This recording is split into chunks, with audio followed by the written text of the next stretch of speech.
मारे दो मरे, तीसरा मरे तह सत खाए, बड़े लड़ाइयन हो गए वाले, जिसकी मार सही न जाए। आला उदल की वीरता को याद करते हुए हर बुंदेली के दिल से यही निकलता है, जो धरा से प्यार करे वही सच्चा वीर है। आला उदल का यह गीत केवल वीरता की बातें नहीं करता, बल्कि उन मूल्यों की शिक्षा देता है जो जीवन को सार्थक बनाते हैं। उनकी गाथा में प्रेम है, बलिदान है और सबसे बढ़कर अपनी मातृभूमि के लिए खुद को न्यौछावर कर देने का साहस है। जब भी यह गीत गाया जाता है तो ऐसा लगता है जैसे पूरे बुंदेलखंड में एक नई ऊर्जा का संचार हो रहा है। यह गीत अपने शब्दों और धुन से दिल को छू जाता है। बच्चों से लेकर बुजुर्ग तक हर कोई इस गीत से सुनकर भाव विभोर हो जाता है। आला और उदल की वीरता, उनकी बलिदानी गाथा हमें यह याद दिलाती है कि सच्चा नायक वही है जो अपनी धरती, अपने लोगों और अपने आदर्शों के लिए जीता और मरता है। यह गीत न केवल वीरता का प्रतीक है, बल्कि बुंदेलखंड के ही उस अद्यम भाव का भी जो हर दिल में बसती है। आइए चलते हैं हम एक और कहानी की ओर जो एक वीरता से भरी हुई है। अगर आप हमारे चैनल को सब्सक्राइब नहीं किए हैं तो प्लीज सब्सक्राइब कर लें और बेल आइकन को जरूर दबा लें, ताकि आने वाली वीडियो की नोटिफिकेशन आपको मिल सके और हम आपको इसी तरह की कहानियों से रूबरू कराते रहे। बिना देर किए हुए चलते हैं हम आगे की कहानी की ओर। बात है उन दिनों की जब दिल्लीपति पृथ्वीराज चौहान ने संभल में 125 मंदिर बनवाए थे। 125 मंदिरों में एक मंदिर भगवती माँ दुर्गे का भी था।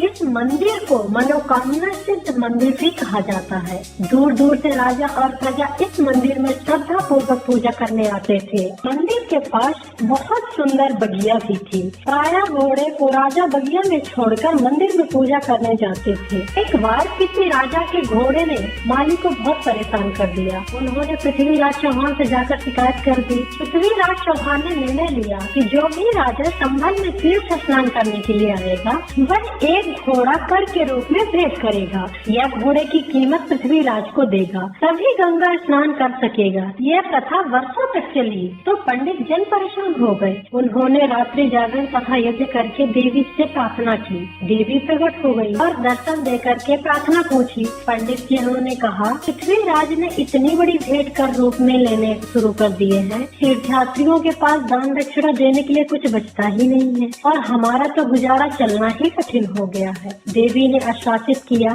कि अब इस प्रथा को बंद करने का प्रबंध मैं कर देती हूँ। सीतागढ़ का राजा मलखान भी देवी का जन्मजात भक्त था। वो जन्म से ही देवी का अनन्य भक्त था। देवी ने उन्हें दर्शन दिया और आदेश भी दिया कि पृथ्वीराज से लड़ाई करके ये प्रथा बंद करवा दे। देवी की आज्ञा मानकर मलखान अगले ही दिन अपने साथी मन्ना गुर्जर और परसा राय के साथ संभल की ओर रवाना हुआ। साथ में कुछ फौजें ले ली। संभल आकर स्नान करना चाहता था तो पृथ्वीराज द्वारा नियुक्त किए हुए कुछ नागा साधुओं ने कर देने से पहले स्नान करने के लिए धमकी दी। भगवती का आदेश था। मलखान के वीरों ने नागाओं की अच्छी धुलाई कर दी।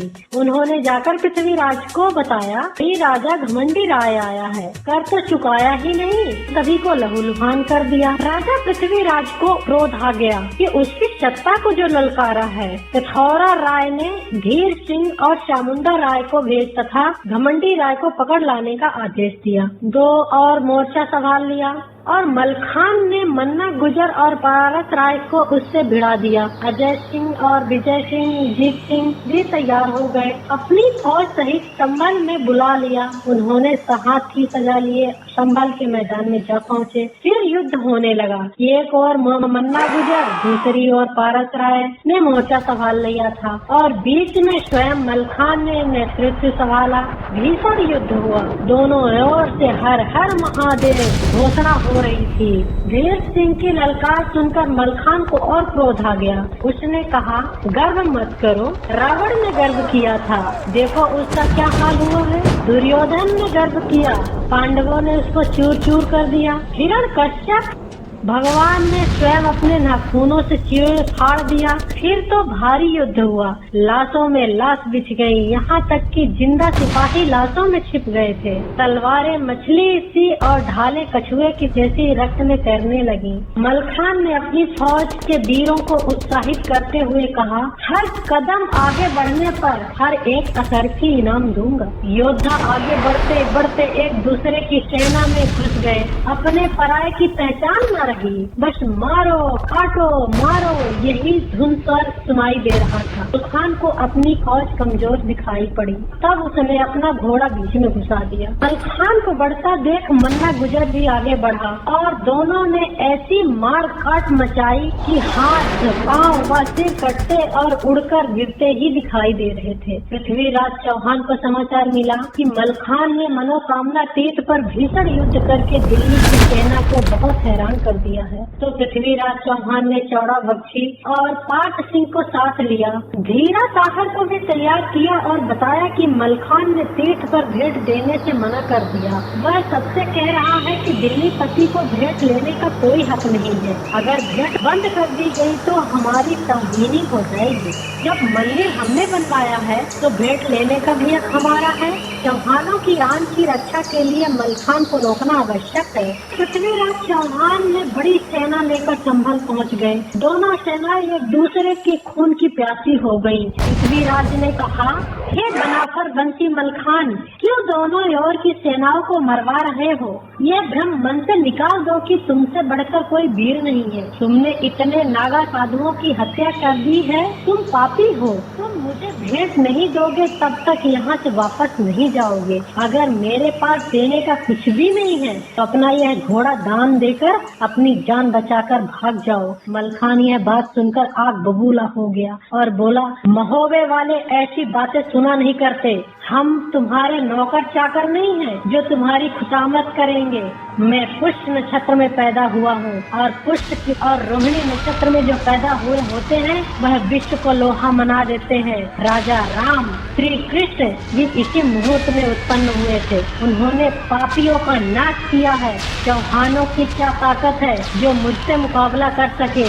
मैं तीर्थ भेंट बंद करवाने ही आया हूँ और बंद करवा कर ही जाऊंगा। अब पृथ्वीराज ने अपने सरदारों को आदेश दिया कि मलखान को जान से मार दो। पहले तोप चली, फिर बंदूकें, तीर भी सनसनाने लगी, फिर सागरें चली, परंतु पीछे कोई नहीं हटा। अंत में तलवारें खनकने लगी। माना शाही सिरोही और रजवान की सेगा भी तेजी से चल रहे थे।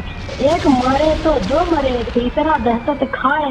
हालात ऐसे हो गए थे कि तीर्थ में कहाँ पानी बह रहा था और कहाँ खून की नदी बहने लगी। पृथ्वीराज ने अपने सरदारों को ताना मारा, अरे तुम इतने होकर एक अकेले मलखान को काबू नहीं कर पा रहे हो? ताना सुनकर के धीर सिंह आगे बढ़कर मलखान में भिड़ गया। उसने कहा, धीर सिंह को तू नहीं जानता? मैं मुगलों पठानों को, गजनी के खानों को और बिलायती के जवानों को लोहा मनवा दिया हूँ। तू भी भेंट देकर अपनी जान बचाकर भाग जा, वरना पछताएगा। मलखान कहा, इतना अभिमान मत करो, अभी पता चल जाएगा किसकी धार में कितना तेज है। धीर सिंह ने भयंकर युद्ध करना शुरू कर दिया। उसने तीर चलाया, भाला मारा, तलवार के कई बार किए, पर मलखान ने सब बार बचा लिए। पृथ्वीराज ने सभी सरदारों से कहा, क्या तुम सब मिलकर एक मलखान को काबू नहीं कर सकते? जना बात सुनकर के सरदार मलखे की ओर बढ़ते हुए मार काट मचाने लगे। धीर सिंह का हाथी बिचल गया। वह चोट मारकर सभी सैनिकों को गिरा दिया और पैर से रौंदने लगा। इधर मलखान का घोड़ा भी चारों आपों से वार करता और मुख से भी मार करता। मलखान की तलवार लगातार चल रही थी। सब सरदार निपट गए। सभी के बार अकेले मलखान पर हो गए। वह भी अद्भुत वीर था। तो सभी का बार वह आसानी से बचा लिया। सभी का कुछ न कुछ अंग कटा, सब घायल हुए, परंतु मलखान का बल बाका नहीं हुआ। धीर सिंह की सिरोही टूटकर गिर गई। अब वह असहाय हो गया। उसे लगा कि अगर मलखान सिंह ने वार कर दिया तो प्राण नहीं बचेंगे। इस इसलिए वह ओहदे पर खड़ा हो गया। उसने सांगा उठाकर फेंकी पर मलखान की घोड़ी आसमान में उड़ गई। कबूतरी सच में कबूतरी थी। मलखान अपने लश्करे में जा पहुंचा। उसने अपने सभी साथियों को आखिरी लड़ाई के लिए ललकारा। इधर धीर सिंह ने पछौड़ा राय से कहा, राजन, मलखान को हराने में शायद हमारी सेना समाप्त हो जाएगी। हो सकता सरदार भी आधा ही बचे। मलखान अनोखा वीर है और उसकी घोड़ी तो पशु नहीं पक्षी है, उड़कर बचा ले जाती है। मेरा विचार है कि सभी राज्यों को सूचित कर दो कि भेंट कर बिना दिए स्नान कर सकते हैं। सरदारों को भी पानी पिला दिया। पृथ्वीराज चौहान ने कहा, चौड़ा राय मलखान से जाकर कह दो कि अब किसी को कोई कर नहीं देना पड़ेगा। मनोकामना तीर्थ पर कोई कर नहीं लगेगा। बिना कर के भी राजा स्नान करने आ सकते हैं। युद्ध बंद कर दो। चौड़ा राय मलखान के पास पहुंचा और युद्ध बंद करने के लिए कहा। मलखान बोला, चौहानों के ऐलान पर भरोसा नहीं है। यदि यह ऐलान सच्चा है तो पृथ्वीराज अपने हाथ से लिखकर मोहर लगाकर सभी राजाओं को संदेश भेजे। यह भी लिखे उसमें कि मलखान ने यह बंद करवाया है। चौड़ा राय ने जाकर पृथ्वीराज से यह सूचना दी। फिर पृथ्वीराज ने ऐसा ही पत्र लिखकर मोहर लगाकर सभी राज्यों में भिजवा दिया और वैसा ही पत्र में लिखा कि मलखान ने इसे बंद करवा दिया है। देवी जी के वरदान से मनोकामना मंदिर तीर्थ पर मनोकामना पूर्ण करके मलखान सिरसा वापस लौट आए। दिल्ली की फौज के साथ पृथ्वीराज भी दिल्ली लौट गए। ये कहानी कैसी लगी प्लीज कमेंट करके बताया करें। आप लोग कमेंट नहीं करते हैं। बहुत मेहनत के बाद हम ये वीडियो बनाते हैं आपके लिए, ये प्लीज बताया करें और लाइक और सब्सक्राइब भी कर लिया करें। चैनल को सब्सक्राइब न किया हो तो, और आगे की कहानी आप लोगों ने नहीं देखी हो, इस वीडियो के डिस्क्रिप्शन में लिंक हम दे देते हैं, वीडियो को भी देखिए। ये आला उदल की वीर गाथा और उनकी जीवन गाथा।